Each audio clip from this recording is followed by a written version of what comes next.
What's up? Welcome to Remedy Official Vlogs. It's been 2 weeks since my last review, and I'm back. I told you I'll be back soon.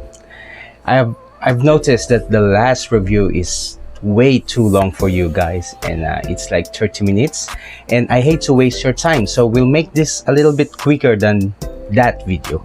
So for today, I have two IEMs to review and to share my opinions with. And first one is from SeeAudio, Bravery. This is a very special one because this is the anniversary limited edition, and an entry from BQEYZ Topaz. Now let's start with BQEYZ with the Topaz. Okay, this was released like 26 days ago, and I have a good time with it. So let's do a little unboxing. It has a very decent and very clean packaging. Here at the back is the details, the impedance, the frequency response, nada.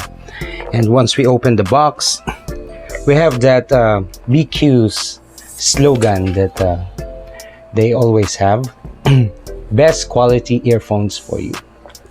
And once we pull that sleeve up, you have the pouch, the carrying case. It is.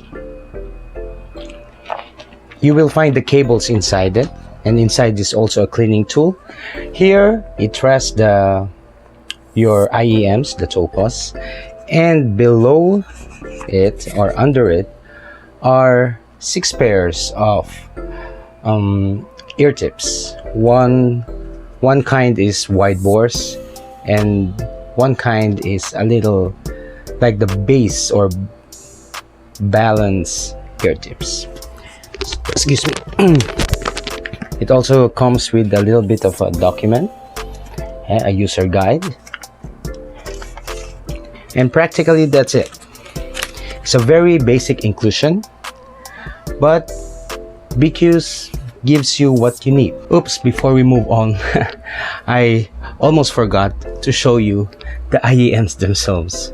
So this is the cable that comes with it. It's a white silverish. It is very durable and has good weight and has good thickness. There you go. And this one I ordered with the 2.5 millimeter termination. And this is the BQEYZ themselves. They look pretty simple but elegant. Okay. And me and my peers, we all got the BTS, hence the purple or violet colorway. Here we go. Now let's start with the lows. By the way, before we move on, again, I forgot that the Topaz has a configuration of one dynamic driver with 9 layers of piezo drivers. BQEYZ always like innovating their technology, and to mention, the previous purchase of mine from BQEYZ is the BQEYZ Autumn, which includes a very smart and a unique way of tuning, which is the magnetic filters. Now moving on to the lows. The lows of the Topaz is round in character. It has thump, it has punch, but the roundness is prominent. What I love about the lows here is, even though it's not that technical or analytical, is it has very analog character and nature. It has good amount and good quality, but on my preference, I like my lows punchy and tight. Topaz is not that, but it delivers a very smooth lows, and as I've mentioned, analog and organic, very musical. Jazz, like acoustic bass, will sound very full-bodied and good density and good weight. Conclusively, The lows here are very, very, very round and desirable, even though it didn't fall on my preference. I still loved it, and it didn't turn me off. It's actually, to be honest, it's a breath of fresh air. Now onto the mids. The Topaz gives a mid-centric presentation when it comes to the mids. And if you have been following me, you know how I love my mids to be forward. Not aggressive, but forward. Because I'm an instrumentalist, I can relate to instruments like pianos, Rhodes, electric pianos, organs, brass sections, strings, orchestra, bells, what else? Flutes, violins, cellos, and a lot of that falls into the mid section, and I want my mids a bit forward.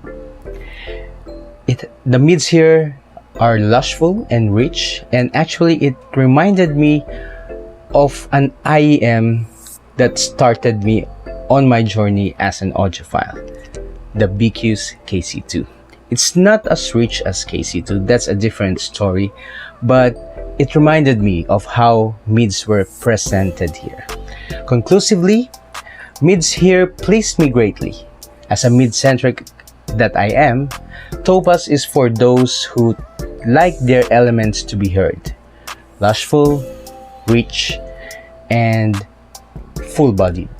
If there is something I'm going to nitpick, the mids here lack a bit of texture and details, but that's negligible, and maybe like 2% only. So still, for me, the mids here is Topaz strength. Now onto the trebles. This is the critical part because right off the bat, Topaz presented a laid-back treble. Though I cannot really say that it's veiled. Actually, I hate veiled trebles because a lot of the macro and micro details is compromised. But with Topaz, even though the treble has a laid-back nature, it really surprises me how Topaz managed to give details and good texture. One thing's for sure, treble sensitive, rejoice. This one's for you. But for treble heads, you might want to audition them first, or maybe if you have already purchased, find a tip that will emphasize the trebles. Nonetheless, trebles here are for treble sensitives, and most likely not for treble heads. If there's also one thing that I will nitpick on the trebles, is the lack of cymbal strikes. I love my cymbal strikes to be a bit aggressive. Not sibilant, but aggressive, splashy, or a bit shouty. That's what cymbals do, right? So that's one thing lacking on the trebles, the grit and the bite of cymbals. Other than that, trebles are good even though they are laid back, and this is gonna be for treble sensitives. Now, moving on to the technical side of things. Let's start with staging, or soundstage. Soundstage is somewhat between intimate and wide. One thing that I really notice is it has good depth. Wide or width is just right. Not enormous, but not narrow. The depth I could vouch for because there's this one track, instrumental track. Well, there's a passage there that a vocal will enter and shout something. It was well placed that I thought that someone was calling me from behind. So depth is worth mentioning here. Separation and imaging is somewhat a hit and miss. I don't find it to be the most accurate IEMs I have when it comes to imaging or instrument placement. Texture is another weakness for me on Topaz. A lot of instruments lack that texture. Not enough to turn you off, but you will notice it because Topaz is very relaxed and very laid back, that it is not an analytical set, so texture is a bit on the lighter side of things. And one more thing, the speed of the drivers. I like speedy drivers. That's why I'm a BA guy, balance armature, because I like snappy, quick and tight performance of drivers. Now Topaz is not that, but nonetheless it didn't stop me from enjoying this set. I learned to embrace Topaz as it is, as laid back and relaxed set. Now on my written review, I made some comparisons on Topaz versus some IEMs like Shimin Lee, BQEYZ Autumn, and Eden Golden from Kynera. I will not lengthen this video, so please do read my written review, and I will put the link down below. Now with pairing, I will suggest that you pick a source that is neutral or a little bit leaning to the bright side. A warm source I think will not complement, because this set is already warm, and on top of that it is laid back. So I think a very speedy or analytical source like what I use is Hidi's AP80, very neutral source, and it complements BQ's Topaz very much. Now onto the verdict. I'm picking up my pace here because I don't want to lengthen this video too much. So this is yet another peculiar release from BQ's, an IEM good in its own right, standing in its own character. There are some flaws, especially when it comes to technicalities. It is on the lighter side of things, but it's still a good set. It has its own character that I think will not be hard to love, And so who is it for? Topaz is for treble sensitives. Treble heads, you gotta pass on this one, I think. Bass heads will love the round character of the lows here. Neutral heads and mature listeners, I think, because it is a balanced set. It doesn't overemphasize the frequencies. The lows has little bumps and a roll off on the treble, and the mids are a little bit forward. So I think this is gonna be for mid-centric guys. So, and for those who love a relaxing set, something that you can listen to for hours without getting ear or hearing fatigue. So my most personal comment on Topaz is that it always takes me into a mysterious journey. At first listen, I'm always like, okay, Topaz, nothing special. But then, as I move along with my playlist, it's like Topaz is continuously brainwashing me or mesmerizing me with its own charisma and character. So I think it will grow on anybody. So don't judge it on the first listen. Let it grow on you. So again, I would like to thank L from BQ's for giving me a discounted price on this one.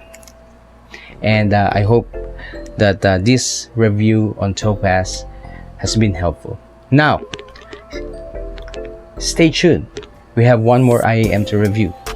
Now on to the next IEM that we will review. This is my top one, the Bravery from SeeAudio. I want to show you how gorgeous this looks. Really, this is my third time taping this one. It's a trial and error, and I hope this time that it will focus right. Okay, so this is it, guys. So let me back a little. So maybe let's do it this way. Maybe you can see it much better. Yeah, I hope so. Yeah, I hope so really, that it focuses. I'm not a fan of red color. My wife is, but this one I really love.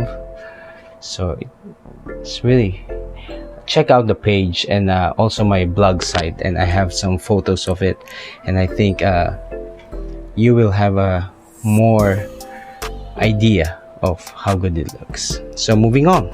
Now before we proceed, let me tell you that Bravery still have the same configuration. It is a pure balance armature setup, which is 4 balance armature.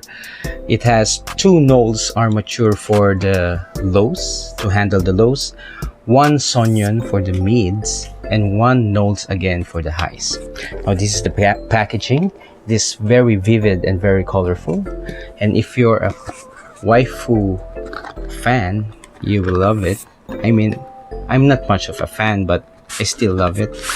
And just let us make this quick. So this, once you put the outer sleeve out, you have this, and come on, it's a really big box. We have an envelope from SeeAudio where all the documents are there, and then we have the metallic case, the bunny looking logo there, and then again we have the tips. The tips here is from Asla Celastec, and the foam tips, 3 pairs each. And then what else? By the way, if you purchase the limited edition, you will get a freebie, the quite large mouse pad. Yeah. And you will also get this one, the stand. I hope that the camera focus onto it. Okay, so that's it basically. And by the way, the cable is again from Hakoge, and it is modular. So I hope that you will see the cable here, and modular. So it comes with a 3.5, 4.4 balance, and 2.5 millimeter. Okay, so it's pretty versatile. If you have sources that offers balanced output, then you're in for a treat. Okay, let's make this quick, and because this is the second time that I reviewed the Bravery and I think I pretty know much about it.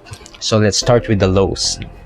The lows here, compared to the original Bravery, I was quite surprised, because the last time I heard, if my memory serves me right, Bravery has really good weight. I mean, a substantial amount of bass. And funny, when I plugged this anniversary edition, this limited edition, it is not as bassy as I remembered it. The lows here are more mature, more tight, more punchy, more controlled, and actually I love it even more than the original Bravery. It has good texture, and it never felt overwhelming or overbearing.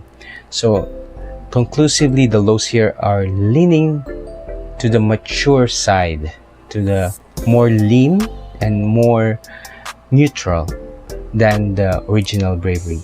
Now onto the mids. The mids are, as it says in the graph, there's a dip in the mids, but never did it felt recessed, and it did not feel too forward also, which I really liked. Vocals still exhibits that very intimate production, and the instruments that I can relate to are very well presented and very well placed. And then onto the trebles. The trebles have good extension here, like good grit, good details, and cymbal strikes that I was looking for Topaz is here. It's really, really good, and it didn't feel sibilant, even though the trebles are very open, but it will not make you cringe, at least for me. And treble heads will love it.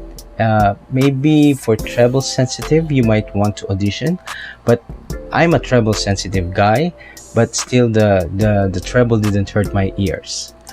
And moving on to fit and isolation, the aslet tips will be very subjective. Some people love it, some people hate it. And for me, it worked for me. Like 70% or maybe 65% of the outside noise is isolated, and it has good grip on my ears and very comfortable. I've brought the Bravery on my on-stage performances, and it never felt fatiguing to wear, so it exhibits comfortable wear. Now onto technicalities. Sorry guys, I'm picking my pace again on technicalities. What I must say, the strength of Bravery is imaging. Instruments are very well placed here and has their own individual space, and it has good stage and width when it comes to staging. And the speed, of course, it's a balanced armature. The speed is very quick, which can keep up with your busy tracks or complex tracks. What else? The texture and the detail retrieval is very decent and very nice. Instruments are very well defined, full-bodied, rich and lushful. Now I really don't want to take much of your time, so I'm afraid I have to go to the verdict. So since October 2021, I have been saving up for Bravery, and I really love it too much that when they announce they are releasing a anniversary limited edition, I just have to get one for myself. I asked my wife for a go signal, and I decided to declutter some of my IEMs so that I could afford and I could buy one. Now, special mention to Kent Alfonso for reserving a unit for me. So is the Bravery still an endgame worthy for me? Well, to be precise or to be exact, it is a pause game for me. You know, I don't want to close the door or say final words or to conclude finally, because there are still a lot of gears to review, and I'm sure there are a lot of gears that is way above Bravery. But for this price range, $300, I think I could not ask for more.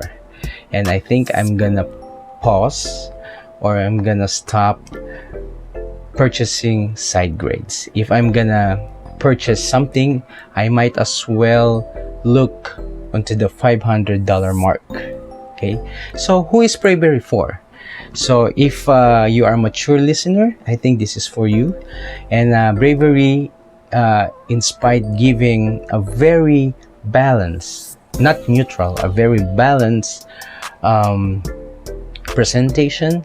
I think mature listeners will dig this. Bass head will need to audition, but you know, the sub bass is there when it comes to Bravery, but maybe bass heads will be left hanging. Treble heads will love the good details of macro and micro details here, and technical listeners, analytical listeners will also love Bravery, because I'm a musician, and being technical is very constructive for me, and actually Bravery is very constructive for me for my role as a pianist or an instrumentalist. So casual listeners who love vocals and who love technicalities and details will definitely love Bravery. Now, if you have the original Bravery, I think you don't need to buy the limited edition unless you are a collector of limited edition products. But if you want a more lenient or a more mature Bravery, then I think you should take the leap with this. Okay, so a friendly reminder that because the Bravery has mixed opinions on the audio community, and some love it, some hate it, and I respect that. But for me, this is truly an post-game entry level, post-game worthy for me. So by the way, I want to add, if you are interested in buying the limited edition of Bravery, I'm afraid that SeeAudio only managed to produce 500 units, and I think it has run out of stock, but we have some items or stock left here in Philippines. So if you're in Asia, it will be more convenient, but if you're in the West or on the other side of the world, maybe it's a little bit pricey for the shipping. But let me drop the name of the guy that you can talk to. Look for him in Facebook. His name is Kent Adrian Alfonso. So he is in good terms with SeeAudio, and on hand he has some units left. So if you are interested, give him a shout and search him on FB. So once again, please do like, subscribe, and share, and watch this content of mine. And if you like it, give it a thumbs up. And if you're new here, I hope that you decide to subscribe, and catch you on the next one. So thank you for putting up with this long video again, and I hope that this has been helpful. Cheers, and catch you on the next one.